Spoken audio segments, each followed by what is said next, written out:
Hi there, I'm Mila Sipka, and this is the Apatros Review. Now in this episode we return to the world of the Sci-Fi Invasion box set with Welcome to Blood City. This was a 1977 British-Canadian co-production. The budget was about $900,000 if I remember correctly, and this originally came out in France in the Paris Festival of Fantastic Films in March of 1977. And then it premiered in Canada at the Montreal Film Festival on the 23rd of August 1977. Then it was released onto VHS in West Germany in 1982, and then in Portugal on the 2nd of March 1984. It was directed by Peter Sasdy, who was one of those Hammer film directors, written by Stephen Schneck and Michael Winder, produced by Len Herbermann, Max Rosenberg, and Marilyn Stonehouse. The photography was done by Reginald H. Morris, music by Roy Budd, editor by Keith Palmer, and production design by Jack McAdam. The cast includes Keir Dulley, Jack Palance, Samantha Egger, Barry Morse, Hollis McLaren, Chris Wiggins, and Henry Raymer. Now, this is another of the long list of Mill Creek catalog titles released onto the Sci-Fi Invasion 50-film box set. The print of this particular movie has a very disturbingly bad flaw that I will elaborate on later on in the review, which makes it one of the worst prints on this set. Although the picture quality is strictly on the level of an old VHS cassette tape. Now for the synopsis. 5 strangers wake up in the middle of remote bushland, wearing grey prison-style uniforms, a single canteen of water between them, and blue cards in each of their pockets informing them they have killed people. They are ambushed by bandits and taken to the local Wild West town of Blood City, where all new arrivals become slaves of the town's citizens, who are identified by wearing black uniforms with red crosses on their torsos. The rules are simple. A slave can only be rightfully killed by a citizen who owns them. A slave can only become a citizen by killing a citizen. The only way to rightfully kill a citizen is over a matter of offensive or disrespectful behavior. And finally, any citizen who has achieved a total of 20 clean kills is given the rank of immortal, and cannot be justifiably killed by anyone else, be they citizen or slave. One of the new arrivals, Lewis, quickly manages to get a clean kill over a citizen, and in doing so earns his citizenship. As Lewis attempts to adjust to life inside Blood City, what nobody in the town realizes is that they are all subjects in a virtual reality simulation, designed to supply the outside world with military operatives by testing the character and ruthlessness of each subject.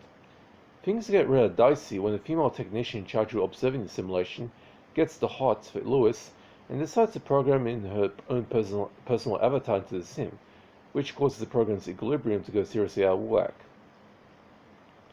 Now, for all those believing that we are living in some sort of Matrix-like simulation, I have one thing to say. Wake the hell up. You can interpret that advice any way you like, as I am tired of hearing people saying that we are somehow trapped in a virtual reality sim. That being said, this particular bit of Matrix predecessor is probably only the second film project to ever tackle the subject head-on. The very first was the early 1970s West German television series World on a Wire, which was the brainchild of German New Wave founder Rainer Werner Fassbinder, and which was notable for being the very last program ever screened on the original version of Australian cable television channel World Movies, before it was shut down back in 2017 and replaced with SBS World Movies. So the Matrix was actually invented by the Germans. Figures. Anywho, this 1977 British-Canadian theatrical co-production is an interesting film to be sure, only winding up feeling like a B-grade knockoff of Westworld, despite that film being a B-grade film itself, in the end only with no robot gunslingers stalking around. As my synopsis might have alerted you, this film is about a top-secret project. I can't tell if the simulation is run by some sort of government or military private enterprise. In true 1970s conspiracy thriller style, certain critical details about the powers that be are kept well out of sight. I've seen this kind of shtick before. Designed to test human subjects' character ruthlessness by putting them in a wild western town and observing how they treat each other. Oh, and just like the Matrix, if a subject dies in the sim, they're gone as in real life. Or so it seems. On the critical front, first off, the acting is decent. The actors do their best with the surprisingly thin material, more on that in a moment, with Keir Dulley making a rather clever hero, and Samantha Egger being as deviously interfering as she is horny for Dulley. But the best actor in the cast is without doubt Jack Palance, who has had a lot of experience in westerns and simply reverts to his experience and skills to play the Sims version of the town elder, coming across as almost a combination of the Matrix characters Morpheus and Agent Smith, in a weird manner of speaking, of course. Now, as I have mentioned, the material here is very thin, lacking any sort of character development outside the bed to the metal mechanics of the plot. With the exception of Dully and Palance, you won't be sympathizing with any of the other characters, and if this was strictly Western, it would be considered rather cheesily mediocre B-Western. As for the science fictional element, this movie could have improved its standing by holding off the revelation of being a simulation for at least another 15 to 20 minutes of runtime, but director Peter Sasdy really shoots his film the proverbial foot by showing his hand far too early, and fast killing the surprise. A lot of directors making conspiracy thrillers back in the day being the 1970s, either managed to keep their hand to their chest until the third act of their movie, thus making an effective surprise, or fuck their movie's integrity up the ass by revealing the conspiracy too early. Sasdy sure made this movie's integrity his personal bitch, Bubba in the prison shower style, by blowing the revelation too early. He does it in the very first act. The result is a technically competent movie, Sasdy was a professional after all, but with a very botched execution of the premise, which robs an otherwise interesting film of a good deal of effectiveness. If it were handled correctly, Welcome to Blood Sea could be a minor classic of the 1970s conspiracy thriller genre, and could have given Westworld a serious run for its money, especially if they turned Jack Palance into some kind of robot, but that's just me talking.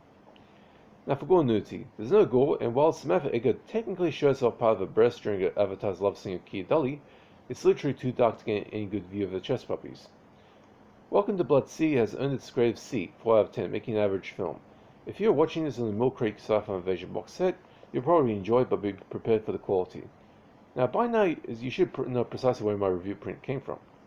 And by knowing that, you'll be precisely expecting the quality of the print to be on the level of an old VHS tape, which it surely is.